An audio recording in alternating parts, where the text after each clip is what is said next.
అని గుడిలోనే ఉండిపోయారు. ఇంకొంచెం సేపటికి నీళ్లు మెడ దాకా వచ్చేశాయి.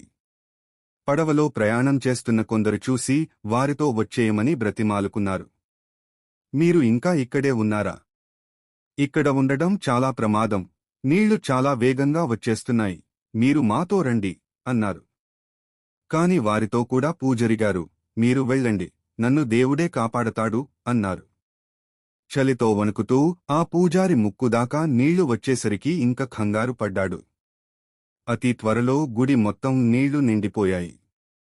పూజరిగారు దేవుడి ధ్యానం చేసుకుంటూనే గుడి గోపురం ఎక్కి కూర్చున్నారు.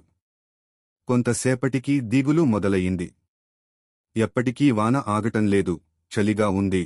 నీళ్ల ప్రవాహం ఎక్కడా ఆగేలా కనిపించటంలేదు. దేవుడా, నేను నీకు ఏమి తక్కువ చేశాను? రోజు శ్రద్ధగా పూజలు చేశాను. నిన్నే నమ్ముకున్నాను.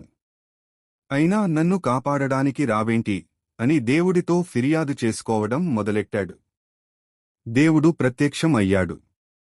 మూర్ఖుడా, నీకు మనిషిని పంపించాను, బండిని పంపించాను, పడవను పంపించాను. నువ్వే రాకుండా ఇక్కడ తిష్టవేశావు. నువ్వు నన్ను గుర్తు పట్టకపోతే అది నా తప్పా అని మందలించి మాయమైపోయాడు. పూజారికి వెంటనే జ్ఞానోదయం అయ్యింది. చేసిన పొరపాటు గ్రహించి క్షమాపణ కోరాడు. కొంతసేపటికి మరో పడవలో కొంతమంది కనిపించారు. పూజారిగారు, మీరు ఇంకా ఇకాడే ఉన్నారని తెలిసింది. మాతో రండి, ఇక్కడ ఉండడం మంచిది కాదు అన్నారు.